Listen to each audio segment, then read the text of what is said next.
ಈಗ ಇಷ್ಟು ದೊಡ್ಡ ಬಜೆಟ್ ಅಂತ ರೂಪಿಸ್ತಾರೆ ಸರ್ ಕರ್ನಾಟಕ ಸರ್ಕಾರದಿಂದ. Okay. ಇಷ್ಟು ದೊಡ್ಡ ಬಜೆಟ್ ಇದ್ರು ಇನ್ನಾದ್ರೂ ಜನ ಒಂದು SC ಸಮುದಾಯ ಆಗ್ಲಿ ಅದು ಬೇರೆ ಸಮುದಾಯ ಆಗ್ಲಿ ಕೆಲವೊಂದು ಕಡೆ ಇನ್ನೂ ಮೂಲಭೂತ ಸೌಕರ್ಯಕ್ಕಾಗಿ ಇನ್ನೂ ಕೂಡ ಜನ ಒಂಥರ ಮೈಂಡ್ ಸೆಟ್ ಹೋಗಿ ಅಪ್ಸೆಟ್ ಆದಾಗಲೇ ಆಗ್ಯಾರ ಸರ್. ಮೂಲಭೂತ ಸೌಕರ್ಯ ಇನ್ನ ಸರಿಯಾಗಿ ನೀರು ಬರಂಗಿಲ್ಲ ಮನೆಗೆ, ಕೆಲವೊಂದ್ ಕಡೆ ಸರಿಯಾಗಿ ಬೀದಿ ದೀಪಗಳಿಲ್ಲ, ಕೆಲವೊಂದ್ ಕಡೆ ಸರಿಯಾಗಿ ರಸ್ತೆಗಳಿಲ್ಲ, ಓಣಿಗಳಲ್ಲಿ ಅದೇ ಸಮಸ್ಯೆ. ಪ್ರತಿಯೊಂದ್ಸಲ ಜನ ಸಾಕಷ್ಟು ನಗರಸಭೆಗಾಗಲಿ ಪಂಚಾಯತಿಗಾಗಲಿ ಇನ್ನಾದ್ರೂ ಕೂಡ ಇಂಥ ಒಂದು ಮೂಲಭೂತ ಸೌಕರ್ಯಕ್ಕಾಗಿ ಓಡಾಡ್ತಾ ಇದಾರೆ ಸರ್. ಇಷ್ಟು ದೊಡ್ಡ ಬಜೆಟ್ ಇದ್ರು ಈ ರೀತಿ ಮೂಲಭೂತ ಸೌಕರ್ಯಕ್ಕಾಗಿ ಇನ್ನೂ ಓಡಾಡುವಂತ ಒಂದು ಪರಿಸ್ಥಿತಿ ಇದೆ ಸರ್. ಇದ್ರ ಬಗ್ಗೆ ಸರ್ ಓಕೆ, ಅದೇ ನಾವು ಏನಂದ್ರೆ ದುಡ್ಡು ಸರ್ಕಾರದಿಂದ ಏನು ಬರ್ತದ, ಸರ್ಕಾರಗಳು ಅಂತ ಇದೆ ಅಥವಾ ಈ ನೋಟ್ಗಳು ಪ್ರಿಂಟ್ ಮಾಡುವಂಥದ್ದು ಎಲ್ಲ ಕೇಂದ್ರ ಸರ್ಕಾರದ ಕೈಗಿದೆನಾ, ರಾಜ್ಯ ಸರ್ಕಾರ ಕೈಯಾಗಿಲ್ಲ. ಯೂನಿಯನ್ ಗೌರ್ಮೆಂಟ್ ಅಂತಂತಂದು ಒಕ್ಕೂಟ ಸರ್ಕಾರ ಅಂತಂದು ಭಾರತ ಸರ್ಕಾರ ಇರೋದು. ಅವ್ರ ಕೈಯಾಗ ಒಂದು ನಾಣ್ಯಗಳನ್ನು ಪ್ರಿಂಟ್ ಮಾಡುವಂಥದ್ದು ಅಥವಾ ನೋಟ್ಗಳನ್ನು ಪ್ರಿಂಟ್ ಮಾಡುವಂಥದ್ದು. ಪೇಪರ್ ಇದೆ, ಮಿಷನ್ ಇದೆ ಅಂತಂದು ಪ್ರಿಂಟ್ ಮಾಡ್ಲಿಕ್ಕೆ ಅವಕಾಶ ಕೊಡೋಂಗಿಲ್ಲ. ಇಲ್ಲ ನರೇಂದ್ರ ಮೋದಿ ಈ ದೇಶದ ಪ್ರಧಾನಮಂತ್ರಿ, ಅವ್ರು ಏನೋ ಹೇಳ್ತಾರಂತಂದು ಪೇಪರ್ ಐತಿ ಪ್ರಿಂಟ್ ಐತಿ ಒಡ್ರಪ್ಪ ಅಂತಂತಂದು ಮಾಡಕ್ ಸಾಧ್ಯನಾ? ಇಲ್ಲ. ಅದೆಲ್ಲದಕ್ಕೂ ಕೂಡ ಒಂದು ಆರ್ಥಿಕತೆ ಒಂದು ಎಲ್ಲ ಲೆಕ್ಕ ಇದೆ ಅಂತ. ಅಷ್ಟೆಲ್ಲ ಸಂಪತ್ತುಗಳನ್ನ ತೋರಿಸಿದ್ರೆ ಮಾತ್ರ ಅಷ್ಟು ಮಾತ್ರ ಚಲಾವಣೆ ಮಾಡ್ಲಿಕ್ಕೆ ಅವಕಾಶಗಳು ಇರೋದು. ಸುಮ್ಮನೆ ಪ್ರಿಂಟ್ ಮಾಡ್ಲಿಕ್ಕೆ ಬರಲ್ಲ. ಇಷ್ಟೆಲ್ಲ ಕೋಟಿ, ಸಾವಿರಾರು ಕೋಟಿ, ಲಕ್ಷಾಂತರ ಕೋಟಿಗಳು ಕೊಟ್ಟ ನಂತರ ಕೂಡ ಈ ದೇಶ ಏನು ಅಭಿವೃದ್ಧಿ ಹೊಂದಬೇಕಾಗಿತ್ತು, ಈ ನಾಡು ಏನು ಅಭಿವೃದ್ಧಿ ಹೊಂದಬೇಕಾಗಿತ್ತು, ಅದ್ರ ಪರಿಪೂರ್ಣವಾಗಿ ಇಲ್ಲ. ಆಗ್ಲೇ ನಾನು ಏನು ಹೇಳಿದ್ದೆ, ರಾಜೀವ್ ಗಾಂಧಿ ಅವ್ರದ್ದು ಅಲ್ಲಿ ಏನೋ 1,00,000 ಕೋಟಿ ಕೊಟ್ಟ ಅಂತಂದ್ರೆ 15 ಲಕ್ಷ ಕೋಟಿ ಮಾತ್ರ 85 ಲಕ್ಷ ಕೋಟಿಗಳನ್ನ ಲೂಟಿ ಹೊಡಿತಾರ. ಹೌದಾ? ಅವ್ರು ಹೇಳಿದಂಥದ್ದು ಈಗ ಹಿಂದೆ, ಇವತ್ತೇನು ಕಾಂಗ್ರೆಸ್ ಸರ್ಕಾರ ಇದೆ, ಇದಕ್ಕಿಂದೆ BJP ಸರ್ಕಾರ ಆಡಳಿತ ಮಾಡುವಂತ ಸಂದರ್ಭದಲ್ಲಿ ಇದೇ ಕಾಂಗ್ರೆಸ್ನವರು ಹೋರಾಟ ಮಾಡ್ತಾ ಇದ್ರು. ಏನಂತ? 40% ಸರ್ಕಾರ ಅಂತ. ಈಗ 4 ಲಕ್ಷದ ಅಂತ 4 ಲಕ್ಷ ಕೋಟಿ. ಆ 4 ಲಕ್ಷದ ಕೋಟಿ ಒಳಗೆ 40% ಅಂತ ಎತ್ತಿದ್ರೆ ಎಷ್ಟಾಗ್ತದ? 4×4 16. 1,60,000 ಕೋಟಿ ಲೋಟಿ ಹೊಡಿತಾರೆ. ಯಾವುದು 40% 4 ಲಕ್ಷ ಕೋಟಿಗೆ. ಇದ್ರ ಮೇಲೆ ಮತ್ತೆ 49,000 ಕೋಟಿ. ಅದರೊಳಗೆ 40 ಅಂತಂದ್ರೆ ಒಂದು 10,000 ಕೋಟಿ. ಓಕೆನಾ? ಅದನ್ನ ಇಷ್ಟು ಕೋಟಿಗಳನ್ನ ಲೂಟಿ ಆಗ್ತಾ ಇದೆ. ಇವತ್ತು ಇವ್ರು ಹೇಳಿರೋಂಥದ್ದು, ಕಾಂಗ್ರೆಸ್ನವ್ರು ಹೇಳಿದಂಥದ್ದು ಅಷ್ಟು ಕೋಟಿಗಳು ಅಂತ, ಏನೋ 40% ಅಂತ. ಇವತ್ತು ಇವರು 50% ಮಾಡ್ತಾ ಇದಾರಲ್ಲ. ಇವತ್ತು ಕಾಂಗ್ರೆಸ್ ಸರ್ಕಾರ 50% ಅಂತಂದ್ರು ಕೂಡ ಆತ ಬರೀ ಲೂಟಿ ಆಗ್ತಾ ಇರೋದು 50%. ರಸ್ತೆಗೆ 1 ಕೋಟಿ ಕೊಡ್ತೀವಿ.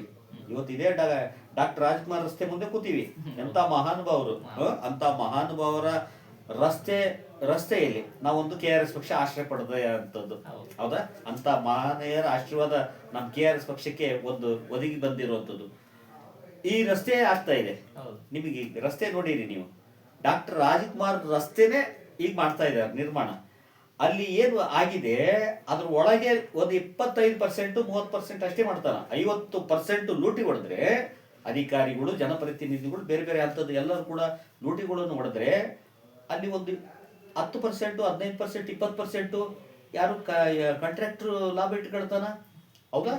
ಲಾಭ ಇಟ್ಕೊಳ್ತಾನ. ಆತ ನಾನ್ ದುಡಿಯಕ್ಕೆ ಕೂತೀನಿ ಅಂತ ಅದನ್ನ ಬಹಳ ಸ್ಪಷ್ಟವಾಗೈತಿ. ನಾನು ಏನ್ ಕೆಲಸ ಮಾಡೋಕೆ ಮಾಡ್ತೀನಿ, ನಾನು ಲಾಭದ ಮಾಡ್ತೀನಿ. ಅದ್ರಾಗ ಎರಡನೇ ಪ್ರಶ್ನೆ ಇಲ್ಲ. ಆತ ಏನ್ ಮಾಡ್ತಾನೆ, ಒಂದು 20% ಅಂತಂದು ಅಥವಾ 20 ಲಕ್ಷ ಅಂತ ಆತ ತಗೊಂಡ್ಬಿಟ್ಟ, ಅಥವಾ ಏನು 1 ಕೋಟಿ ಅಂತಂದ್ರೆ 20 ಲಕ್ಷ ಆತ ತಗೊಂಡ 50 ಲಕ್ಷ ಯಾರ್ಯಾರು ಅಧಿಕಾರಿಗಳು, ಜನಪ್ರತಿನಿಧಿಗಳು ಹೊಡೆದ್ರೆ ಇಲ್ಲೊಂದು 30 ಲಕ್ಷದ್ದೇ ಕೆಲಸ ಆಗ್ತದ.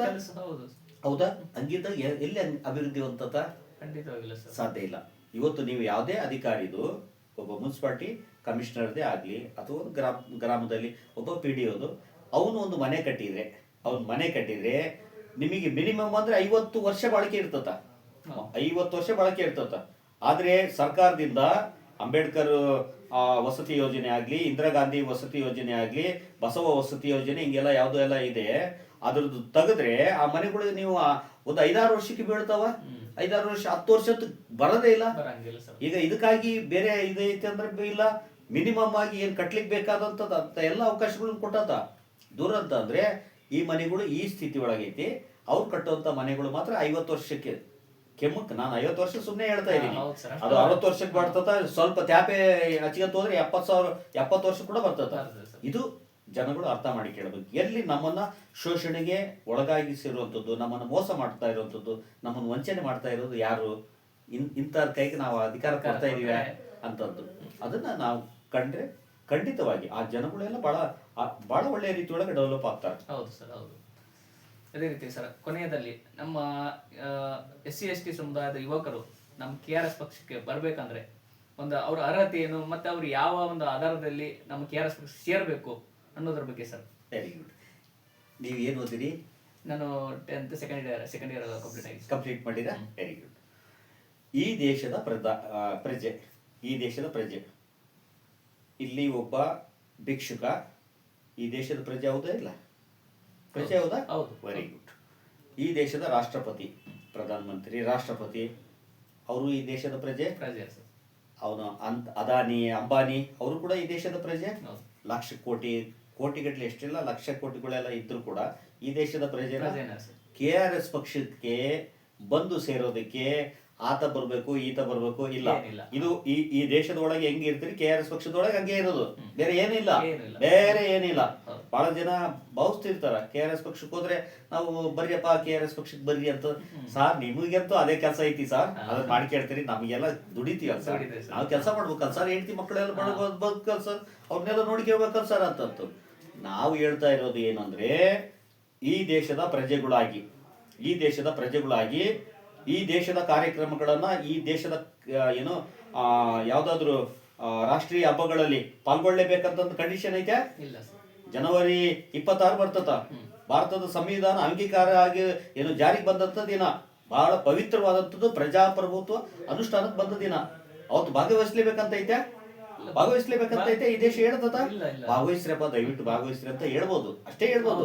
ಭಾಗವಹಿಸ್ಲೇಬೇಕು, ಇಲ್ಲಾಂದ್ರೆ ನಿನ್ನ ಏನು ಪ್ರಜೆ ಅಂತಂದ್ ಏನು ಅವಕಾಶ ಐತೆ ಅಲ್ಲ, ಅದು ನೀ ಇಲ್ದಂಗ ಆಗ್ತದ, ನಿನ್ನ ದೇಶ ಬಿಟ್ಟು ಹೊರಗಾಗ್ತೀವಿ ಅಂತ ಐತೆ ಅಂತ ಏನೂ ಇಲ್ಲ ಸರ್. ಈ ದೇಶಕ್ಕೆ ಸ್ವಾತಂತ್ರ್ಯ ಬಂದಿದ್ದು 1947 ಆಗಸ್ಟ್ 15ಕ್ಕೆ ಏನೈತಿ, ಅವತ್ತು ಕೂಡ ರಾಷ್ಟ್ರೀಯ ಹಬ್ಬ ಆಚರಣೆ ಮಾಡ್ತೀವಿ, ಬಹಳ ಸಂಭ್ರಮದಿಂದ ಆಚರಣೆ ಮಾಡ್ತೀವಿ. ಎಲ್ಲರೂ ಭಾಗವಹಿಸ್ರಿ ಅಂತಂದು ಕೇಳ್ತದ ಅಷ್ಟೇ. ಭಾಗವಹಿಸ್ಲೇಬೇಕಾ? ಇಲ್ಲ. ನಿನಗೆ ಭಾಗವಹಿಸ್ಬೇಕಂತ ಆಸಕ್ತಿ ಇದ್ರೆ ಭಾಗವಹಿಸ್ರಿ. ಎಷ್ಟೋ ಜನ ಇವತ್ತಿಗೂ ಕೂಡ ಒಂದಷ್ಟು ಜನ ಅದನ್ನ ತಪ್ಪು, ಅವತ್ತು ಏನು ಕುಡಿಲಿಕ್ಕೆ ಮದ್ಯ ಕೂಡ ಅವತ್ತೆಲ್ಲ ಸಪ್ಲೈ ಇರಲ್ಲ ಆ ದಿನಗಳಲ್ಲಿ, ರಾಷ್ಟ್ರೀಯ ಹಬ್ಬಗಳಲ್ಲಿ. ದೂರ ಅಂತಂದ್ರೆ 1 ಡೇ ಬಿಫೋರ್ ಖರೀದಿ ಮಾಡಿಕೊಂಡು ಅವತ್ತೇನೋ ಪಾರ್ಟಿಗೆ ಹೋಗ್ತಾರೆ. ಆ ರೀತಿ ಒಳಗೆ ಅವ್ರ ಮನಸ್ಥಿತಿಗಳು ಬೇರೆ ಬೇರೆ ಇದೆ. ಅದನ್ನೆಲ್ಲ ಒಂದು ಸ್ಥಿತಿಗೆ ತರಬೇಕಾಗಿದೆ. ನಾವು ದೇಶದ ಪ್ರಜೆ ಆಗಿ ಯಾರೆಲ್ಲ ಇರ್ಲಿಕ್ಕೆ ಅವಕಾಶಗಳು ಐತಿ, KRS ಪಕ್ಷದ ಸದಸ್ಯ ಆಗಿ ಕೂಡ ಎಲ್ಲರೂ ಕೂಡ ಈ ರಾಜ್ಯದಲ್ಲಿ ಇರುವಂತ ಎಂತ ಜನಗಳು ಕೂಡ ಬರ್ಲಿಕ್ಕೆ, ಏನೇ ಓದಿರಿ, ಅವ್ರ ಆರ್ಥಿಕ ಸಾಮರ್ಥ್ಯ, ಶೈಕ್ಷಣಿಕ ಏನೇ ಹಿನ್ನೆಲೆ ಇರ್ಲಿ, ಯಾರು ಬೇಕಾದ್ರೂ ಬರ್ಲಿ. ಒಂದು ಏನಂದ್ರೆ ಅಪರಾಧ ಚಟುವಟಿಕೆಗಳಲ್ಲಿ ಈಗಾಗ್ಲೇ ಅಪರಾಧಿ ಅಂತಂದು ಗುರುತಿಸ್ಕೊಂಡಿರುವಂತವ್ರು ಅಂತರ್ನ ಪಕ್ಷಕ್ಕೆ ಸೇರಿಸ್ಕೊಳ್ಳಕ್ಕಾಗಲ್ಲ. ಯಾಕಂತಂದ್ರೆ ಪಕ್ಷ ಒಂದಷ್ಟು ನಿಲುವುಗಳನ್ನ ಹೊಂದಿರ್ತದ. ಈ ದೇಶ ಕಟ್ಟಬೇಕು, ಈ ನಾಡು ಕಟ್ಟಬೇಕಂತಂದ್ರೆ ಎಂತ ಜನಗಳು ಸೇರಿದ್ರೆ, ಕೆಟ್ಟ ಜನಗಳು ಸೇರಿದ್ರೆ ಕೆಟ್ಟ ಮನಸ್ಥಿತಿನೇ ಇರ್ತದ.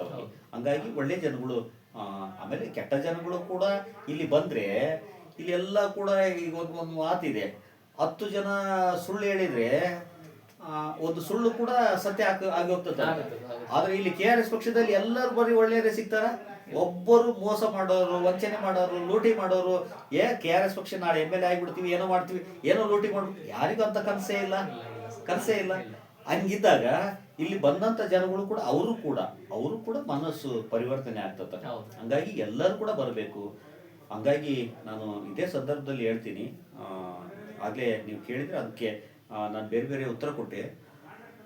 ಈಗ SC/ST ಸಮುದಾಯಗಳಿಗೆ ಕರ್ನಾಟಕದಲ್ಲಿ ಭಾರತ ಸರ್ಕಾರದ್ದು, ಒಕ್ಕೂಟ ಸರ್ಕಾರದ್ದು ಅನುದಾನಗಳು ಇದೆ, ಮತ್ತೆ ಕರ್ನಾಟಕ ಸರ್ಕಾರದ್ದು ಅನುದಾನಗಳು ಏನು ಅಷ್ಟೆಲ್ಲ ಬಜೆಟ್ ಮಂಡನೆ ಮಾಡಿದೆ ಅಂತಂದ್ರೆ ಅದರೊಳಗೆ ಹಿಂದೆ ನೀವು ಏನು ST ಇಲಾಖೆ ಸಚಿವರಾಗಿದ್ದಂಥವ್ರು B. ನಾಗೇಂದ್ರ ಅಂತಂದು ಬಳ್ಳಾರಿ ಅವರು, ಅಲ್ಲಿ ಅಂಬೇಡ್ಕರ್ ಅಭಿವೃದ್ಧಿ ನಿಗಮ ಅಂದ್ರೆ ಆತ ST, ಆತ ವಾಲ್ಮೀಕಿ ಸಮುದಾಯದ, ಆ ಸಮುದಾಯಗಳ ಕಲ್ಯಾಣಕ್ಕೋಸ್ಕರ ಅಲ್ಲಿ ದುಡ್ಡು ಕೊಟ್ಟಾತ, ಕರ್ನಾಟಕ ಸರ್ಕಾರ ಕೊಟ್ಟಾತ. ಆ ಕೊಟ್ರೆ ಅದನ್ನ ಇಷ್ಟು ಓಪನ್ ಆಗಿ ಬ್ಯಾಂಕ್ ನಲ್ಲಿ ಇರುವಂತದ್ದು ಎತ್ತಾರ. ಈಗ ನಿಮ್ ಜೇಬ್ನಲ್ಲಿ ಏನೋ ಇದೆ, ನಿಮ್ಗೆ ಗೊತ್ತಾಗ್ಲಾರ್ದಾಗ ನಾನೇನೋ ತಗೊಂಡೋದೆ, ನೀವು ಅಲ್ಲೇನೋ ಇಟ್ರಿ ನಾನು ತಗೊಂಡೋದೆ, ಅದು ಬೇರೆ. ಬ್ಯಾಂಕ್ ನಲ್ಲಿದೆ, ಸರ್ಕಾರದ ದುಡ್ಡು, ಅದು ಸರ್ಕಾರದ ಅಕೌಂಟ್ ನಲ್ಲಿದೆ. ಅದನ್ನು ಒಬ್ಬ ಸಚಿವಾಗಿ ಬೇರೆ ಎಲ್ಲ ಒಂದು ಬಳಸ್ಕೊಂಡು ಅದನ್ನು ಲೂಟಿ ಮಾಡ್ತಾನೆ. ಇಂಥ ಕೈಗೆ ನಾವು ಅಧಿಕಾರಗಳನ್ನು ಕೊಟ್ಟಿವಿ. ಈಗ ಅಂಬೇಡ್ಕರ್ ಅಭಿವೃದ್ಧಿ ನಿಗಮ ಅಂತ ಐತಿ, ಸಮಾಜ ಕಲ್ಯಾಣ ಇಲಾಖೆ ಕರ್ನಾಟಕದ ಎಲ್ಲ SC ಸಮುದಾಯಗಳಿಗೆ, SC ಸಮುದಾಯಗಳಿಗೆ ಮಾತ್ರ. ಹಿಂದೆ ಎಲ್ಲ ಅದು ಬೇರೆ ಬೇರೆ ಎಲ್ಲ ಸಮುದಾಯ ಸೇರ್ತಾ ಇತ್ತು. ಸಮಾಜ ಕಲ್ಯಾಣ ಅಂತಂದ್ರೆ SC ST ಎಲ್ಲ ಸೇರ್ತಾ ಇತ್ತು. ಅದು ಇತ್ತೀಚೆಗೆಲ್ಲ ಅದೆಲ್ಲ ಬದಲಾವಣೆ ಆಗಿ ಇದು ಬಹಳ ಸ್ಪಷ್ಟವಾಗಿ ಸಮಾಜ ಕಲ್ಯಾಣ ಇಲಾಖೆ ಅಂತಂದ್ರೆ SC ಸಮುದಾಯಗಳು. ಈಗೇನು 103 ಜಾತಿಗಳು ಅಂತಂದು ಏನು ಇದೆ ಕರ್ನಾಟಕದಲ್ಲಿ, ಆ 103 ಜಾತಿಗಳ ಸಮಸ್ತರಿಗೆ ಎಲ್ಲ ಕಲ್ಯಾಣ ಯೋಜನೆಗಳು ಅಲ್ಲಿ ಕೊಟ್ಟಾತ. ಅದ್ರ ಜೊತೆಗೆ ST ಅಭಿವೃದ್ಧಿ ನಿಗಮ, ಏನು ಪರಿಶಿಷ್ಟ ಪಂಗಡ ಅಭಿವೃದ್ಧಿ ಇಲಾಖೆ ಅಂತ, ಪರಿಶಿಷ್ಟ ಪಂಗಡ ಕಲ್ಯಾಣ ಇಲಾಖೆ ಅಂತ ಇದೆ. ಅಲ್ಲಿ ವಾಲ್ಮೀಕಿ SC ಏನು ST ಸಮುದಾಯಕ್ಕೆ ಬರುವಂತವ್ರೆಲ್ಲರೂ ಕೂಡ ಅವ್ರಿಗೆ ಏನೇನು ಬೇಕೋ ಅದೆಲ್ಲ ಕೂಡ ಕೊಟ್ಟಾತ. ಅದರ ಅಡಿ ಒಳಗೆ ಇಲ್ಲಿ ಅಂಬೇಡ್ಕರ್ ಅಭಿವೃದ್ಧಿ ನಿಗಮ, ಗೋವಿ ಅಭಿವೃದ್ಧಿ ನಿಗಮ, ತಾಂಡಾ ಅಭಿವೃದ್ಧಿ ನಿಗಮ ಅಂತಂತದ್ದು ಇಲ್ಲಿ ಅದು SC ಒಳಗೆ ಬರ್ತದ. ಅಲ್ಲಿ ವಾಲ್ಮೀಕಿ ಅಭಿವೃದ್ಧಿ ನಿಗಮ ಹಿಂಗೆಲ್ಲ ಕೊಟ್ಟಾತ. ಯಾವುದನ್ನು ಕೂಡ ಬಿಟ್ಟಿಲ್ಲ. ಆದ್ರೆ ಇದೇ ಸಂದರ್ಭದಲ್ಲಿ ಅಲ್ಲಿ ಕೊಡುವಂಥದ್ದು ಬಹಳ ಕಡಿಮೆ ಜನಕ್ಕೆ ಕೊಡ್ತದ. ನೀವು ಹಿಸ್ಟ್ರಿ ತೆಗೆದ್ಬಿಟ್ರೆ ಇಲ್ಲಿವರೆಗೆ ಯಾರೆಲ್ಲ ಫಲಾನುಭವಿಗಳಾಗ್ಯಾರ ಏನಂತಂದ್ರೆ, ಅಲ್ಲಿ ದುಡಿಮೆ ಮಾಡಲಿಕ್ಕೆ ಒಂದು ನಿಮ್ಮ ಬಗ್ಗೆನೇ ಮಾತಾಡಿದ್ವಿ. ಏನೋ ಒಂದು ಸ್ಟುಡಿಯೋ ಮಾಡ್ಬೇಕಂತ ಇದ್ರಿ. ಈ ಸ್ಟುಡಿಯೋ ಮಾಡೋಕ್ಕೆ ಎಷ್ಟಾಗ್ತದೆ? ಒಂದು 5 ಲಕ್ಷ ಖರ್ಚಾಗ್ತದೆ. ಒಂದು 5 ಲಕ್ಷದ್ದು ನಿಮಗೆ ಯೋಜನೆ ಇದೆ. ನೀವು ವೈಯಕ್ತಿಕ ಸಾಲ ಪಡಿಲಿಕ್ಕೆ ಒಂದು ಸಂಸ್ಥೆ ಕಟ್ತಾ ಇದೀವಿ, ಅದಕ್ಕಾಗಿ ಸಾಲ ಅಂತ. ಎಷ್ಟು ಚಂದ ಇದೆ ಅಂದ್ರೆ ಅದ್ರೊಳಗೆ 2.5 ಲಕ್ಷ, 5 ಲಕ್ಷ ನೀವು ಸಾಲ ಮಾಡಿದ್ರೆ 2.5 ಲಕ್ಷ ಸಬ್ಸಿಡಿ ಫ್ರೀ. ಅದರಲ್ಲಿ 2.5 ಲಕ್ಷ ಮಾತ್ರ ನೀವು ಸಾಲ ಕಟ್ಟಬೇಕು. ಎಷ್ಟು ಚಂದ ಅಂದ್ರೆ ಆ 2.5 ಲಕ್ಷಕ್ಕೆ ಮಾತ್ರ ಬಡ್ಡಿ ಇರ್ತದ. ತಿಂಗಳ ಇಷ್ಟಿಷ್ಟ ಕಟ್ಟಿಗೆ ಅಂತ ನಿಮ್ಮ ಬದುಕುಗಳನ್ನ ಕಟ್ಟಿಗೆ ಅಂತ ನಿಮ್ಮ ಹೆಂಡತಿ, ಮಕ್ಕಳು, ತಂದೆ, ತಾಯಿ, ಅಣ್ಣ, ತಮ್ಮ ಎಲ್ಲರೂ ಕೂಡ ಬಹಳ ಸಂತೋಷವಾಗಿ ಇಟ್ಕಂತ ನೀವು ಕೂಡ ಆರ್ಥಿಕವಾಗಿ ನಿಮ್ಮಲ್ಲಿ ಯಾವಾಗ ಆರ್ಥಿಕವಾಗಿ ಚೈತನ್ಯಗಳು ಕಾಣ್ತದ, ನಿಮಗೆ ಸಮಾಜದಲ್ಲಿ ಸಿಗುವಂತ ಮಾನ್ಯತೆನೇ ಬೇರೆ ಅಂತದ್ದು. ಹಾಗಾಗಿ ಆರ್ಥಿಕವಾಗಿ ಬೆಳಿಲಿಕ್ಕೆ ಎಲ್ಲಾ ಅವಕಾಶಗಳನ್ನ ಕೊಟ್ಟಾತ. ಇಂಥ ಅನೇಕ ಯೋಜನೆಗಳು ನಿಮಗೆ ಏನು ಬೇಕಾದ್ರೂ ಮಾಡ್ತೀರಿ ಅಂದ್ರೆ ಅದಕ್ಕೆ ಅವಕಾಶ ಕೊಟ್ಟಾತ. ನೀವು ಅಂಗಡಿ ಇಡ್ತೀರಿ, ಬೀಡಿ ಅಂಗಡಿ ಇಡ್ತೀರಿ, ಏನೋ ರೇಷನ್ ಅಂಗಡಿ ಇಡ್ತೀರಿ, ಸ್ಟುಡಿಯೋ ಇಡ್ತೀರಿ, ಬೇರೆ ಬೇರೆ ಚಪ್ಪಲಿ ಅಂಗಡಿ ಇಡ್ತೀರಿ. ನೀವು ಏನು ಬೇಕಾದ್ರೆ ಇಡ್ರಿ. ವಾಹನ ಚಲಾವಣೆ ಮಾಡ್ತೀರಿ, ಚಲಾಯಿಸ್ತೀರಿ ಅಂತಂದ್ರೆ ವಾಹನಗಳನ್ನು ಕೊಂಡ್ಕೊಳ್ಳೋದು ಎಲ್ಲವೂ ಕೂಡ ದುಡಿಮೆಗೋಸ್ಕರ ಬಳಸ್ಕೊಳ್ಳುವಂಥದ್ದು ಅಂತಂದು ಆ ಥರದ್ದೆಲ್ಲ ಅವಕಾಶಗಳು ಕೊಟ್ಟಾತ. ಆದ್ರೆ ದುರಂತ ಏನಾಗೈತಂದ್ರೆ ನೀವು ಅಲ್ಲಿನ್ನು ತೆಗೆದ್ರೆ, ಹಿಸ್ಟ್ರಿಗಳನ್ನ ತೆಗೆದ್ರೆ, ಈ JCB ಪಕ್ಷಗಳು ಅಂತ ನಾವೇನು ವಿನಾಕಾರಣ ಅವರನ್ನ ಅಪೋಸ್ ಮಾಡ್ತಾ ಇಲ್ಲ, ವಿನಾಕಾರಣ ನಾವು ಅಪೋಸ್ ಮಾಡ್ತಾ ಇಲ್ಲ. ಆದ್ರೆ ಆ ಜನಗಳು ಯಾರೆಲ್ಲ ಅಧಿಕಾರಗಳನ್ನ ತಗೊಂಡಾರಲ್ಲ, ಅಲ್ಲಿ ಅವರ ಫಾಲೋವರ್ಸ್ಗಳು ಆರ್ಥಿಕವಾಗಿ ಸದೃಢ ಆಗಿರುವಂತವ್ರಿಗಷ್ಟೇ ಕೊಟ್ಟಾರ. ನಿಜವಾಗ್ಲೂ ಯಾರಿಗೆ ಸಲ್ಲಬೇಕಾಗಿತ್ತಲ್ಲ ಅದು ಕೊಡ್ಲಿಕ್ಕೆ ಅವಕಾಶನೇ ಇಲ್ಲ. ನಾನೇನ್ ಹೇಳಿದೆ, ನಾನು 1 ರೂಪಾಯಿ ಕೂಡ ದುಡಿತಾ ಇಲ್ಲ. ನೀವು ನನ್ನ ಬ್ಯಾಂಕ್ ಅಕೌಂಟ್ ತೆಗೆದ್ರೆ 1 ರೂಪಾಯಿ ಸಿಗಲ್ಲ ನಿಮ್ಗೆ. ನಂದು ಇನ್ಶೂರೆನ್ಸ್ ಅಂತ ಇಲ್ಲ, ಮತ್ತೊಂದಿಲ್ಲ, ಬ್ಯಾಂಕ್ ಇಲ್ಲ, ನನ್ನ ಜೇಬ್ನಲ್ಲಿ ದುಡ್ಡಿರಲ್ಲ, ಏನಿಲ್ಲ. ಏನೇನಿಲ್ಲದಂತ ವ್ಯಕ್ತಿ ನನಗೆಲ್ಲ ಕೊಡ್ಬೇಕಲ್ಲ. ಆದ್ರೆ ಈ ಕುಟುಂಬ ಅಂತ ಬಂದಾಗ ನೀವು ಆರ್ಥಿಕವಾಗಿ ಸದೃಢವಾಗಿದ್ದಾಗ ನೀನ್ ಹೇಳ್ತೀನಿ ನೀನು ನೋಡ್ಕೋಬೇಕಂತಂದು. ಹಂಗಾಗಿ ನಿಮ್ಗೇನ್ ಕೊಂಡಾಕ್ ಬರಲ್ಲ. ಹಂಗಿದ್ದಾಗ ಆ ಜನಗಳು ಯಾರ್ಯಾರಿದಾರ ಆರ್ಥಿಕವಾಗಿ ಅತ್ಯಂತ ಕೆಳಸ್ತರದಲ್ಲಿ ಮತ್ತೆ ಬದುಕಲಿಕ್ಕೆ ಬೇಕಾದಂತ ಎಲ್ಲ ವಾತಾವರಣ ಕಲ್ಸ್ಬೇಕು. ಆ ತರದ್ದು ಯಾವ್ದು ಆಗಿಲ್ಲ. ಜನಗಳು ಇವತ್ತಿಗೂ ಕೂಡ ಚಪ್ಪಲಿ ನಮ್ಮ ಸಮುದಾಯಗಳೆಲ್ಲ ಚಪ್ಪಲಿ ಹೊಲಿತಾರ. ಆ ಚಪ್ಪಲಿ ನೀವು ಗಮನಿಸ್ಬೇಕು. ಈಗೇನು ಒಂದು ಒಳ್ಳೆ ಇದೇನು ಏನಂತಾರ ಒಂದು ಇದು ಹಾಕ್ಯಾರ, ಮ್ಯಾಟ್ ಹಾಕ್ಯಾರ. ಅಲ್ಲಿ ನೀವು ಚಪ್ಪಲಿ ಹೊಲಿಯ ಅಂಗಡಿಗಳನ್ನ ನೋಡ್ಬೇಕು. ನಮ್ಮ ಸಮುದಾಯ ಎಂತ ಕೆಳ ಹಂತದಲ್ಲಿ ಅಲ್ಲಿ ಅರ್ಧೋದ್ದು ಯಾವ್ದು ಅಕ್ಕಿ ಚೀಲನ ಯಾತ್ರ ಗೋಣಿ ಚೀಲನ ಅದ್ರ ಕೆಳಗೆ ಹಾಸ್ಕೊಂಡು ಅದ್ರ ಒಂದು ಹೊಲಿಗೆ ಅದೊಂದು ಇದು ಮಾಡೋದು ಅಂತದ್ನೆಲ್ಲ ಇಟ್ಕೊಂಡು ಯಾವ್ದೋ ಅರ್ಧೋದು ಛತ್ರಿ ಪುಣ್ಯಕ್ಕೆ ಸಿಕ್ಕರೆ ಒಂದು ಇಟ್ಕೊಂಡು ಅಲ್ಲಿ ಚಪ್ಪಲಿ ಹೊಲ್ಕಂತ ಕೂತಿರ್ತಾರ. ಕೊಟ್ಟಿಲ್ಲನ ಎಲ್ಲ ಕೊಟ್ಟಾತ. ಆತಗೆ ಒಂದು ಅಂಗಡಿ ಇಟ್ಕೊಳಕ್ಕೆ ಚಪ್ಪಲಿ ಮಾಡ್ತೀಯಾ ನೀನು, ಚಪ್ಪಲಿ ಹೊಲಿತೀಯಾ ಹಂಗಾದ್ರೆ ಬರೀ ಚಪ್ಪಲಿ ಹೊಲ್ಕಂತಾನೆ ಇರ್ತೀಯಾ? ನಿನಗೆ ಚಪ್ಪಲಿ ಮಾರಾಟ ಮಾಡುವಂಥದ್ದು. ನೀನು ಬರೀ ಒಲೆಯದಷ್ಟೇ ಯಾರ್ದೋ ಅರ್ಧೋಗಿ ಚಪ್ಪಲಿ ಎಷ್ಟು ಒಲಿ ಬಿತ್ತೀಯಾ? ಹೊಸದು ಸೃಷ್ಟಿ ಮಾಡಕ್ಕಾಗಲ್ಲ. ನಿನಗೆ ಕಲ್ತಿಲ್ಲ, ನಿನಗೆ ತರಬೇತಿ ಕೊಡ್ತೀವಿ ಅಂತ ಎಲ್ಲ ಯೋಜನೆಗಳು ಐತಿ. ಅವ್ರಿಗೆ ಕರೆದು ಟ್ರೈನಿಂಗ್ ಕೊಟ್ಟು ಒಳ್ಳೊಳ್ಳೆ ಚಪ್ಪಲಿಗಳನ್ನು ಯಾವ ರೀತಿ ಒಳಗೆ ತಯಾರಿಸೋದು ಅಂತ ಅದನ್ನು ತಯಾರಿಸಿ ಒಂದು ಅಂಗಡಿ ಇಡಪ್ಪ ನೀನು, ಅಂಗಡಿ ಇಡು, ಅದಕ್ಕೆ ಬೇಕಾದಂತ ಸವಲತ್ತು ಎಲ್ಲ ಕೊಡ್ತೀವಿ. ಅದೆಲ್ಲ ಕೂಡ ಇದೆ. ಇಲ್ಲ ಇದೆ ಯಾರು ಮನೇಲಿ ಸಹ ಕೊಡಬೇಕಾಗಿಲ್ಲ. ಹೌದು. ದುರಂತ ಅಂದ್ರೆ ಈ JCB ಪಕ್ಷಗಳು ತಮ್ಮ ಫಾಲೋವರ್ಸ್ಗಳಿಗೆ ಆರ್ಥಿಕವಾಗಿ ಸಾಮಾಜಿಕವಾಗಿ ಬಹಳ ಸದೃಢವಾಗಿರುವಂತವ್ರು ಅಂತವ್ರಿಗೆ ಮಾತ್ರ ಕೊಟ್ಟಂತ. ಹೌದು. ಯಾರಿಗೆ ನಿಜವಾಗಿ ಸಲ್ಲಬೇಕಲ್ಲ, ಅಂಬೇಡ್ಕರ್ ಅವ್ರು ಕನ್ಸ್ಕೊಂಡಿದ್ದಂಥದ್ದು ಯಾರಿಗೆ ನಿಜವಾದ ಅರ್ಹರು ಅಂತಾರಲ್ಲ ಅವ್ರಿಗೆ ತಲುಪ್ತಾನೆ ಇಲ್ಲ. ತಲುಪ್ತಾ ಇಲ್ಲ. ಹಂಗಾಗಿ ಇವತ್ತಿಗೆ ಕೂಡ ನಮ್ಮ KRS ಪಕ್ಷ ಇವತ್ತು ನಮ್ಮ ಕೈಯಾಗ ಅಧಿಕಾರ ಇಲ್ಲ. ನಾನು ಆಗಲೇ ಹೇಳಿದಂತೆ ಒಬ್ಬ ಗ್ರಾಮ ಪಂಚಾಯತ್ ಸದಸ್ಯರು ಬಿಟ್ರೆ ಬೇರೆ ಯಾರು ಕೂಡ ಒಬ್ಬ MLA ಇಲ್ಲ, MP ಇಲ್ಲ, MLC ಇಲ್ಲ, ರಾಜ್ಯಸಭಾ ಸದಸ್ಯ ಏನೂ ಇಲ್ಲ. ಹೌದಾ? ಇಂಥ ಸ್ಥಿತಿ ಒಳಗಿದ್ದು ಕೂಡ ಇವತ್ತಿಗೆ ಕೂಡ ನಾವು ಏನಾದರೂ ಮಾಡ್ತಾ ಇದೀವಿ ಅಂತಂದ್ರೆ ಖಂಡಿತ ನೀವೇನು ಆ ರಬಕವಿ ಬನಾಟಿ ಕೂಡ ಖಂಡಿತ ಬರ್ತೀವಿ. ನಮ್ಮ ಏನು SC/ST ಘಟಕ ಇದೆ ಅಲ್ಲಿ, ಬಾಗಲಕೋಟೆ ಜಿಲ್ಲಾ ಘಟಕ, ಅವ್ರು ಅಲ್ಲೆಲ್ಲ ಕೂಡ ಬಹಳ ಒಳ್ಳೆ ಹೋರಾಟಗಳನ್ನೆಲ್ಲ ಮಾಡ್ತಾ ಇದ್ದಾರೆ. ಜನ ಬದುಕಲಿಕ್ಕೆ ಬೇಕಾದಂತ ಎಲ್ಲ ವಾತಾವರಣಗಳನ್ನ, ಅಲ್ಲಿ ಕಾಲೋನಿಗಳನ್ನ ಇವತ್ತಿಗೆ ಕೂಡ ನೀವು ಗಮನಿಸಬೇಕು. ಪ್ರತಿ ತಿಂಗಳ ಎರಡನೇ ಭಾನುವಾರ ದಲಿತ ಸಭೆ ಅಂತಂದು ಮಾಡ್ಬೇಕಂತಂದು. ಯಾರು ಮಾಡಬೇಕು? ಪೊಲೀಸ್ ಇಲಾಖೆ ಮಾಡ್ಬೇಕು. ನಿಮಗೆ ಗಮನಿಸ್ಬೇಕು ಎಷ್ಟು ವಿಚಿತ್ರ ಅಂತಂತಂದ್ರೆ, ಸಮಾಜ ಕಲ್ಯಾಣ ಇಲಾಖೆ ಹೋಗಿ ಒಂದು ದಲಿತ ಸಭೆ ಮಾಡ್ಬೇಕು, ವಾಲ್ಮೀಕಿ ಏನು ಪರಿಶಿಷ್ಟ ಪಂಗಡಗಳ ಕಲ್ಯಾಣ ಇಲಾಖೆ ಮಾಡ್ಬೇಕಂತಂದ್ರೆ ಓಕೆ, ಅದೊಂದು ಇಲಾಖೆ ಐತಿ ಮಾಡ್ತಾರ ಅಂತಂದು. ಆದ್ರೆ ಇಲ್ಲಿ ಪೊಲೀಸ್ ಇಲಾಖೆ ಮಾಡ್ಬೇಕಂತಂದು, ಪೊಲೀಸ್ ಇಲಾಖೆ ಏನ್ ಮಾಡ್ಬೇಕಂತಂದ್ರೆ ಎಷ್ಟು ಚಂದ ಯೋಜನೆಗಳನ್ನ ರೂಪಿಸಿರೋದು ಅಂತಂದ್ರೆ, ಜನಗಳನ್ನ ಹತ್ರ ನೀವು ಹೋಗ್ರಿ, ಜನಗಳ ಹತ್ರ ಯಾರು ಹೋಗ್ಬೇಕು? ಪೊಲೀಸರು.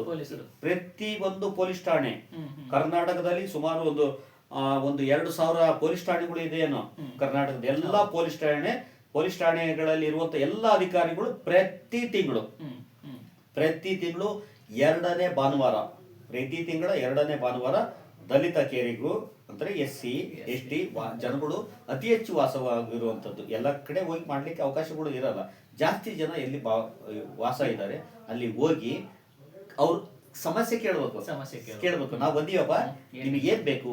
ರಸ್ತೆಗಳು ಇಲ್ಲ, ಕುಡಿಯೋ ನೀರು ಇಲ್ಲ, ಚರಂಡಿ ಇದಾಗ್ತಾ ಇದೆ, ಯೂಜಿಡಿದು ಪ್ರಾಬ್ಲಮ್ ಐತೆ, ಲೈಟ್ ಪ್ರಾಬ್ಲಮ್ ಐತೆ, ಮಕ್ಕಳಿಗೆ ಎಜುಕೇಶನ್ ಸರಿಯಾಗಿ ಸಿಗ್ತಾ ಇಲ್ಲ, ಶಾಲೆಯಿಂದ ಹೊರಗೆ ಹಾಕ್ಯಾರ, ನಿಮಗೆ ಮನೆಗಳು ಸಿಕ್ಕಿಲ್ಲನಾ? ಅಂದ್ರೆ ನೀವು ಈಗ ಈಗ ನಿಮ್ SC/ST ಸಮುದಾಯದ ಅಂದ್ರೆ ಇಲಾಖೆಯವ್ರು ಕೇಳ್ಬೇಕಾ ಅಥವಾ ಪೊಲೀಸ್ ಇಲಾಖೆಯವ್ರು ಕೇಳ್ಬೇಕಾ ಸರ್? ಇಲ್ಲ, ಇದು ಎಷ್ಟು ಚಂದ ಮಾಡ್ಯಾರಂದ್ರೆ, ಕಾನೂನು ಎಷ್ಟು ಚಂದ ರೂಪಿಸಿರೋದು ಅಂದ್ರೆ ನಮ್ ಜನಗಳಿಗೆ ಗೊತ್ತೇ ಆಗಲ್ಲ. ಸಮಾಜ ಕಲ್ಯಾಣ ಇಲಾಖೆ, ನಿಮ್ಗೊಂದು ಸತ್ಯ ಹೇಳ್ತೀನಿ. ಇವತ್ತು ಕೂಡ ನಮ್ಮ ಗೌರವಾಧ್ಯಕ್ಷರೆಲ್ಲ ಮಾತಾಡ್ತಾ ಹೇಳಿದ್ರು, ರಾಜ್ಯಾಧ್ಯಕ್ಷರು ಕೂಡ ಮಾತಾಡಿದ್ರು. ಅತ್ಯಂತ ಕಡಿಮೆ ಓದಿದಂತ ಜನಗಳು ಕೂಡ ಒಳ್ಳೊಳ್ಳೆ ಹುದ್ದೆಗಳನ್ನು ತಗೊಂಡಾರ. ನಮ್ಮ ಪಕ್ಷದೊಳಗೆ ತಗೊಂಡಿರೋದು ಬಹಳ ಒಳ್ಳೆ ವಿದ್ಯಾವಂತರು, ಬಹಳ ಬುದ್ಧಿವಂತರು ಅಂತ.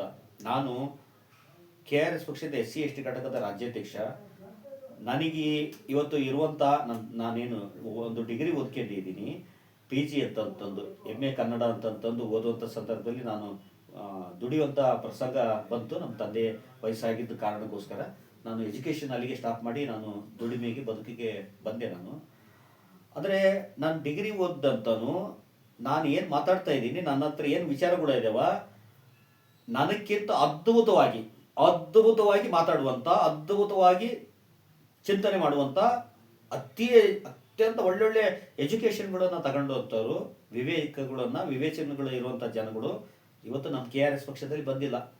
ನೀವು ಅಲ್ಲಿ ಹೋದ್ನಪ್ಪ ಅಂದ್ರೆ ಕಾಂಗ್ರೆಸ್ನಲ್ಲಿ ಸಿಗ್ತಾರಂತಾರು, JDS ನಲ್ಲಿ ಸಿಗ್ತಾರ, BJP ಅವರು ಸಿಗ್ತಾರ, ಅಥವಾ ಏನು ಇಲ್ದಂಗೆ ನಮ್ಮ ಗೌರವಾಧ್ಯಕ್ಷರು ಬಹಳ ಸಂದರ್ಭದಲ್ಲಿ ಮಾತಾಡ್ತಿರ್ತಾರ ಕಾಂಬೂಜಿ ಅಂತ. ಕಾಂಬೂಜಿ ಅಂದ್ರೆ ಏನಂತ ಗೊತ್ತಾ? ಗೊತ್ತಿಲ್ಲ ಸರ್. ಕಾಂಬೂಜಿ ಅಂದ್ರೆ ಕಾಂಗ್ರೆಸ್ ಬುದ್ಧಿ ಜೀವಿಗಳು ಅಂತ ನಮ್ಮ ಗೌರವಾಧ್ಯಕ್ಷರು ಮಾತಾಡ್ತಿರ್ತಾರ. ಈ ದೇಶ ಜಾತ್ಯತೀತ ದೇಶ, ಎಲ್ಲರೂ ಕೂಡ ಬದುಕಬೇಕು, ಇಲ್ಲಿ ದಲಿತರು ಅಹಿಂದ ಅಂತಂದು ಏನ್ ಹೇಳ್ಕೊಂಡು ಹೋದ ಸಿದ್ದರಾಮಯ್ಯ. ಅಲ್ಪಸಂಖ್ಯಾತರು, ಹಿಂದುಳಿದವರು, ದಲಿತರು ಎಲ್ಲ ಅಭಿವೃದ್ಧಿ ಹೊಂದ್ಬೇಕು. ಯಾರು ಅಭಿವೃದ್ಧಿ ಹೊಂದಾರ? ಇಷ್ಟೆಲ್ಲ ಸುಮಾರು 8 ವರ್ಷ 9 ವರ್ಷ ಎಲ್ಲ ಅಧಿಕಾರ ಚಲಾವಣೆ ಮಾಡ್ಯಾರ ಕರ್ನಾಟಕದಲ್ಲಿ. ಇವತ್ತಿಗೂ ಕೂಡ ನೀವು ರಬಕವಿ ಬನಾಟಿದು ದಲಿತರ ಬಗ್ಗೆ ಮಾತಾಡ್ತಾ ಇದ್ರಿ, ಹೌದಾ? SC/ST ಸಮುದಾಯ ಹೆಂಗ್ ಬದುಕ್ತಾ ಇದಾರಂತ. ಅವ್ರ ಊರಿಗೆ ಹೋದ್ನಪ್ಪ ಅಂದ್ರೆ ದಲಿತರು ಯಾವ ರೀತಿ ಒಳಗೆ ಬದುಕ್ತಾ ಇದಾರೆ, ಹೀನಾಯ ಸ್ಥಿತಿ ಒಳಗೆ ಬದುಕ್ತಾ ಇದ್ದಾರೆ. ಅವರ ಕಲ್ಯಾಣಕ್ಕೋಸ್ಕರ ಕೆಲಸ ಮಾಡಿಲ್ಲ. ಆದ್ರೆ ಆತ ಜಾತ್ಯತೀತ, ಸಮಾಜವಾದಿ, ಜನಪರವಾಗಿ ಇದನ್ನ, ಸಮುದಾಯದ ಪರವಾಗಿ ಇದಾನ, ಅಲ್ಪಸಂಖ್ಯಾತರ ಪರವಾಗಿ ಇದಾನ, ಹಿಂದುಳಿದವರ ಪರವಾಗಿ ಇದಾನ, ದಲಿತರ ಪರವಾಗಿ ಇದಾನ ಅಂತಂದು ಯಾರು ಕತೆ ಕಟ್ತಾರ? ಕಾಂಬೋಜಿಗಳು ಕಟ್ತಾರ. ಕರ್ನಾಟಕದಲ್ಲಿ ಬಹಳ ಒಳ್ಳೊಳ್ಳೆ ಸಾಹಿತಿಗಳು, ಪ್ರಜ್ಞೆಗಳು ಇಟ್ಕೊಳ್ಬೇಕು. ಅತ್ಯಂತ ಒಳ್ಳೆ ಈ ದೇಶದ ಈ ನಾಡಿನ ಸಂಸ್ಕೃತಿಯನ್ನ ಬಹಳ ಚಂದವಾಗಿ ಕಟ್ಟಿಕೊಟ್ಟಂಥವ್ರು ಸಾಹಿತಿಗಳು. ಆ ಸಾಹಿತಿಗಳು ಬಹುತೇಕರು ಇಂಥ ಪ್ರಗತಿಪರ ಜಾತ್ಯತೀತ ಮಣ್ಣಂಗಟ್ಟಿ ಎಂತೆಂಥ ಯೋಜನೆಗಳನ್ನ ಏನೋ ಎಡಪಂಥೀಯ ಚಿಂತನೆ ಅಂತಂದು ಇಂಥವ್ರೆಲ್ಲ ಮಾತಾಡ್ಕೊಂತ ಎಲ್ಲ ಓಟ್ ಯಾರಿಗೆ ಹಾಕ್ತೀರಿ ಅಂತಂದ್ರೆ ಬಿಜೆಪಿ ಮಾತ್ರ ಗೆಲ್ಬಾರ್ದು ಅಂತ. ಬಿಜೆಪಿ ಯಾಕೆ ಗೆಲ್ಬಾರ್ದು ಅಂತಂತಂದ್ರೆ ಅವರೆಲ್ಲ ಜಾತಿವಾದಿಗಳು, ಧರ್ಮವಾದಿಗಳು ಅಂತ. ಓಕೆಪ್ಪ, ಈ ದೇಶದಾಗ ಐತೆ ಅವಕಾಶ. ನೀವು ಮುಸ್ಲಿಂ ಹೌದಿಲ್ಲ, ನೀವು ಮುಸ್ಲಿಂ ಹೌದಿಲ್ಲ, ನಾನ್ ಹಿಂದೂ ಹೌದಿಲ್ಲ, ಜೊತೆ ಕೂತು ಮಾತಾಡಕತ್ತೀವಲ್ಲ. ನಿಮ್ ಮನೆಗೆ ಊಟ ಕರಿತಿರಿಲ್ಲ, ನಿಮಗೆ ನಮ್ಮ ಮನೆಗೆ ಊಟ ಕರೆದು ನೀವು ಬರ್ತಿರಿಲ್ಲ. ನಮ್ಮಲ್ಲಿ ಆ ಜಾತಿ ಏನೇನ್ ಐತ್ಯಾ? ಏನಿಲ್ಲ. ಯಾಕೆ ಇವರೆಲ್ಲ ಅದನ್ನ ದೊಡ್ಡದಾಗಿ ಮಾತಾಡ್ತಾರ? ರಾಜಕೀಯವಾಗಿ ಬಳಸ್ಕೊಳ್ತಾ ಇದ್ದಾರೆ. ಭಾರತದ ಸಂವಿಧಾನದೊಳಗೆ ಅಂತ ಅವಕಾಶ ಕೊಟ್ಟತ್ತ. ಹಿಂದೂಗಳು ಬಹಳ ದೊಡ್ಡ ಬಹುಸಂಖ್ಯಾತರು ಇದ್ದಾರೆ, ಎರಡನೇ ಮಾತಿಲ್ಲ. ಬಹುಸಂಖ್ಯಾತರು ಅಂತಂದು ಏನ್ ಮಾಡಿದ್ರು ನಡೀತದ? ಇಲ್ಲ. ಅತ್ಯಂತ ಕೆಳ ಮಟ್ಟದಲ್ಲಿ ಇರುವಂತನು ಕೂಡ ಒಬ್ಬ ಸಾಮಾನ್ಯ ಪ್ರಜೆ ಕೂಡ ಎಲ್ಲ ಅವಕಾಶಗಳು ಕೊಟ್ಟತ. ಹೌದಾ? ಇಂಥದ್ದೆಲ್ಲ ಕೂಡ ಕೊಟ್ಟತ. ಹಾಗಾಗಿ ಈ ಕಾಂಗ್ರೆಸ್ ಬುದ್ಧಿಜೀವಿಗಳು ಇವೆಲ್ಲ ಕೂಡ ಅರ್ಥ ಮಾಡಿ ಕೇಳಬೇಕು. ಈ ದೇಶ, ಈ ನಾಡು ಬಹಳ ಚೆನ್ನಾಗಿರ್ಬೇಕು, ಸಮೃದ್ಧವಾಗಿರ್ಬೇಕು, ಇಲ್ಲಿನ ಜನಗಳು ಬಹಳ ಸಂತೋಷವಾಗಿ ಬದುಕಬೇಕಂತಂದು ಇದ್ರೆ ಅದು ಖಂಡಿತ KRS ಪಕ್ಷದ ಜೊತೆಗೆ ನಿಲ್ಲಬೇಕು. ಮೊನ್ನೆ ಕೂಡ ಲಾಸ್ಟ್ ವೀಕೆ 13ನೇ, ಇವತ್ತೇನು 14ನೇ ತಾರೀಕು, 6ನೇ ತಾರೀಕಿಗೆ ಬಿಡದಿ ಬೈಲಮಂಗಲ ಹೋರಾಟ ಅಂತಂದು ಪರಿಸರ. ನೀವು ಮಲೆನಾಡಿಗೆ ಹೋದ್ನಪ್ಪ ಅಂದ್ರೆ ಎಂತ ಪರಿಸರ ಸಿಕ್ತತ್ತ ಅಂತ ಅದ್ಭುತವಾದಂತ ಪರಿಸರ, ನೈಸರ್ಗಿಕವಾಗಿ ಸಮೃದ್ಧವಾಗಿರುವಂಥದ್ದು.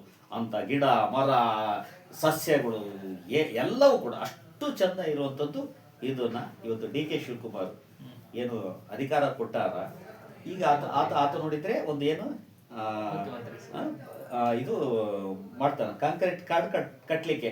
ಅಂದ್ರೆ ಅಲ್ಲಿ ಜನ ಸಾಯ್ತಾರೆ. ಅಲ್ಲಿ ಮತ್ತೆ ನೀವು ಆಳಕ್ ಹೋದ್ರೆ ಅಲ್ಲಿ ಕೂಡ ದಲಿತರ ಅನೇಕರು ಇದ್ದಾರೆ. ಒಂದು ಹೆಂಗೋ ಒಂದು ಕೃಷಿ ಬದುಕು ಕಟ್ಟಿಗೆ ಅಂತ ಆ ಜನಗಳು ಹೆಂಗೋ ಬದುಕ್ತಾ ಇದ್ದಾರೆ. ಬಹಳ ಸಮೃದ್ಧವಾಗಿ ಬದುಕ್ತಾ ಇಲ್ಲ ಅಂತಂದ್ರು ಕೂಡ, ಅವ್ರ ಕಾರ್ಗಳು ತಗೊಂಡಿಲ್ಲ, ಒಳ್ಳೊಳ್ಳೆ ಮನೆಗಳು ಕಟ್ಕೊಂಡಿಲ್ಲ, AC ಗಳು ಹಾಕೊಂಡಿಲ್ಲ ಅಂತಂದ್ರು ಕೂಡ ಒಳ್ಳೆ ರೀತಿ ಒಳಗೆ ಬದುಕ್ತಾ ಇದ್ದಾರೆ, ನೆಮ್ಮದಿಯಾಗಿ ಜೀವನ ಕಂಡ್ಕೊಂಡಾರೆ. ಈಗ ಅವರಿಗೆ ಕಲ್ಲಾಗ್ತಾರ? ಹೌದಾ? ಹಾಗಾಗಿ ಈ ನಾಡಿನ ಜನತೆ ದಯವಿಟ್ಟು ಅವಕಾಶ ಆಲೋಚನೆ ಮಾಡಬೇಕು.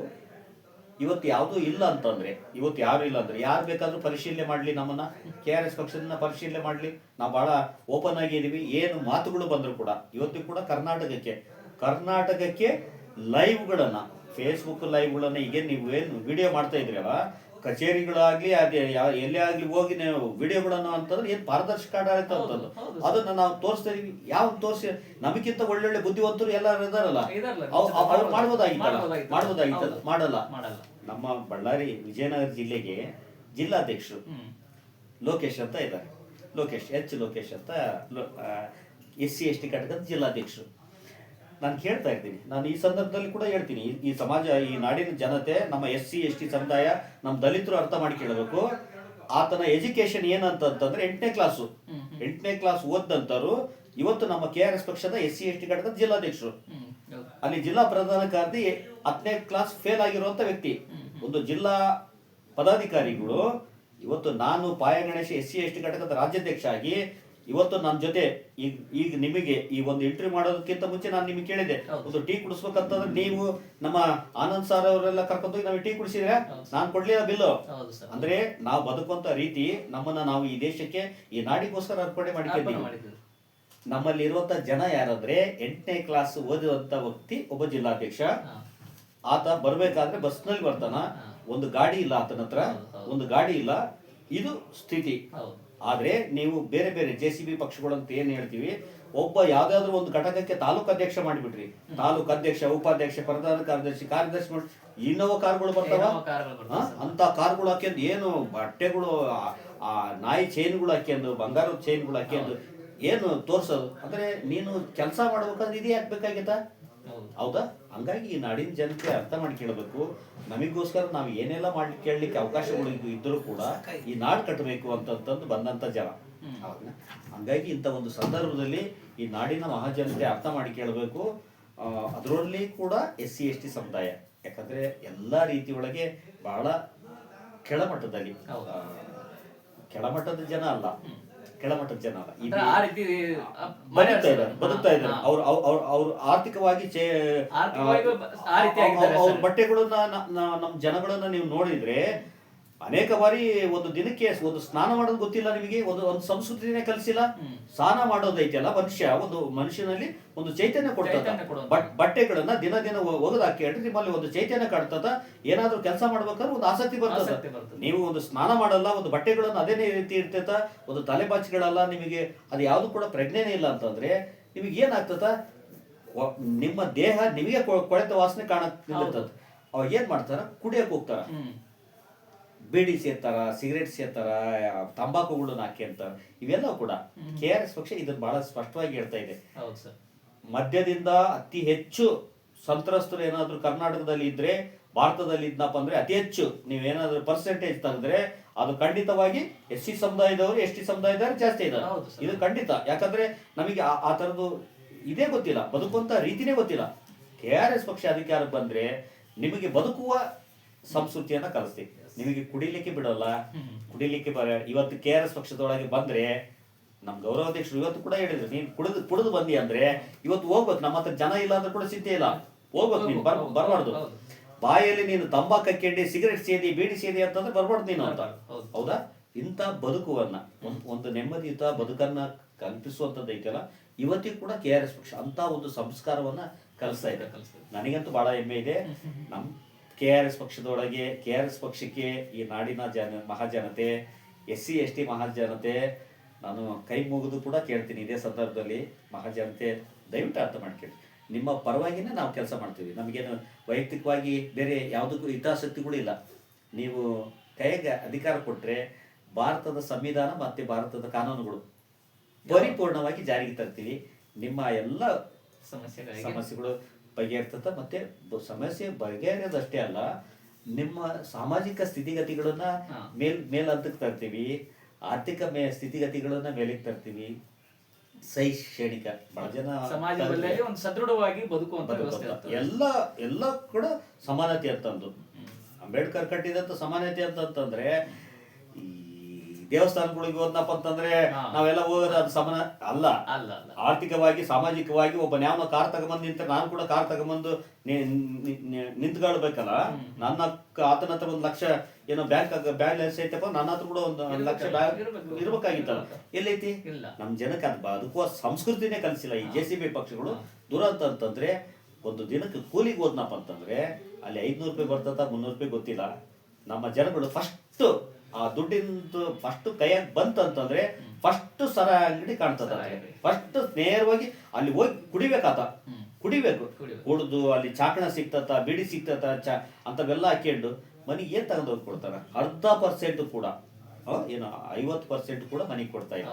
ನಮ್ ಜನಗಳು ಬಹಳ ಹೀನಾಯ ಸ್ಥಿತಿ ಒಳಗೆ ಬದುಕ್ತಾ ಇರೋದು. ಹಾಗಾಗಿ ನಮಗೆಲ್ಲ ಕಲ್ಪನೆ ಇದೆ. ನಮಗೆ ಬರೇ ನಮ್ ಸರ್ಕಾರ ಏನಾದ್ರು ಬಂದ್ರೆ ಬರೀ ರಸ್ತೆಗಳನ್ನ ಸುಧಾರಣೆ ಮಾಡ್ತೀವಿ, ಶಾಲೆಗಳನ್ನ ಅಭಿವೃದ್ಧಿ ಪಡಿಸ್ತೀವಿ, ಎಲ್ಲ ಮಾಡ್ತೀವಿ. ಎಲ್ಲ ಮಾಡೋದ್ರ ಜೊತೆಗೆ ನಿಮ್ಮ ಜೀವನ ಮಟ್ಟ ಕೂಡ ನಿಮ್ಮ ಸುಧಾರಿಸುವಂಥದ್ದು, ನಿಮ್ಮ ಆರೋಗ್ಯ ಎಲ್ಲ ಕೂಡ ನಮಗೆ ಬಹಳ ಬಹಳ ಪವಿತ್ರವಾದದ್ದು. ನಿಮ್ಮನ್ನು ನಾವು ರಕ್ಷಣೆ ಮಾಡಿ ಕೇಳಬೇಕಾಗಿದೆ. ಖಂಡಿತ KRS ಪಕ್ಷ ರಕ್ಷಣೆ ಮಾಡಿ ಕೇಳ್ತಾ ಇದೆ ಸರ್, ಖಂಡಿತ. ಆತ್ಮೀಯ ಬಂಧುಗಳೇ, ಸರ್ ಪಯ ಗಣೇಶ್ ಸರ ಮಾಹಿತಿಯ ಒಂದು ಭಂಡಾರ ಇದ್ದಾಗೆ ಅವರು ಮಾತಾಡ್ತಾ ಇದ್ರೆ ಹಂಗೆ ಮಾತಾಡ್ಬೇಕು ಅನಿಸ್ತದೆ. ಯಾಕಂತಂದ್ರೆ ಇಷ್ಟು ಒಂದು ಸವಿಸ್ತಾರವಾಗಿ ಒಂದು SC ST ಸಮುದಾಯವನ್ನ ಯಾವ ರೀತಿ ಬದುಕಬೇಕು, ಅವ್ರನ್ನ ಯಾಕೆ ಈ ರೀತಿ ಒಂದು ಪಕ್ಷಗಳು, ಬೇರೆ ಇರುವಂತ ಅಧಿಕಾರ ಇರುವಂತ ಪಕ್ಷಗಳು ಅವ್ರನ್ನ ಯಾವ ರೀತಿ ಬಳಸ್ಕೊತಾ ಇದ್ದಾರೆ ಅನ್ನೋದನ್ನ ತಾವು ಇದುವರೆಗೆ ನೋಡಿದ್ರಿ. ದಯವಿಟ್ಟು ಈ ವಿಡಿಯೋನ ಸಂಪೂರ್ಣವಾಗಿ ತಮ್ಮ SC ST ಸಮುದಾಯ ಆಗಲಿ, ಬೇರೆ ಸಮುದಾಯ ಆಗಲಿ, ಪ್ರತಿಯೊಬ್ಬರಿಗೆ ತಲುಪಿಸುವಂತ ಕೆಲಸ ಮಾಡ್ರಿ. ಯಾಕಂದ್ರೆ ಇಲ್ಲಿ KRS ಪಕ್ಷ ಎದಕ್ಕಾಗಿ ಮಾಡ್ತಾ ಇದೆ, ಇಷ್ಟೆಲ್ಲ ಹೋರಾಟಗಳನ್ನು 7-8 ಲಕ್ಷ ರೂಪಾಯಿಗಳನ್ನ ತಿಂಗಳಿಗೆ ದೇಣಿಗೆಯಾಗಿ ನಮ್ಮ ಪಕ್ಷಕ್ಕೆ ಬರ್ತಾ ಇದೆ ಅಂದ್ರೆ ಮಂದಿಗೆ ಅಷ್ಟರ ಜನರಿಗೆ ನಮ್ಮ ಪಕ್ಷದ ಮೇಲೆ ಒಂದು ಏನೋ ಒಂದು ಕ್ಯೂರಿಯಾಸಿಟಿ ಇದೆ. ಇಲ್ಲ, ಮುಂದೆ ಇವ್ರು ಏನೋ ಒಳ್ಳೆ ಕೆಲಸ ಮಾಡ್ತಾರೆ, ಸಮಾಜಕ್ಕೆ ಏನೋ ಒಂದು ಒಳ್ಳೆಯದನ್ನ ಮಾಡ್ತಾರೆ ಅನ್ನೋ ಒಂದು ಅಭಿಲಾಷೆ ಮನೋಭಾವ ಇದೆ. ಅದಕ್ಕೆ ಅವರೆಲ್ಲಾನು ಈ ರೀತಿಯಾಗಿ ನಮ್ಗೆ ಸಹಕಾರ ಕೊಡ್ತಾ ಇದ್ದಾರೆ. ದಯವಿಟ್ಟು ಎಲ್ಲ SC ST ಸಮುದಾಯ ಆಗಲಿ, ಬೇರೆ ಸಮುದಾಯ ಆಗಲಿ, ದಯವಿಟ್ಟು KRS ಪಕ್ಷಕ್ಕೆ ಸಪೋರ್ಟ್ ಮಾಡ್ರಿ. KRS ಪಕ್ಷದ ಒಂದು ಸದಸ್ಯತ್ವ ಪಡೆಯಿರಿ.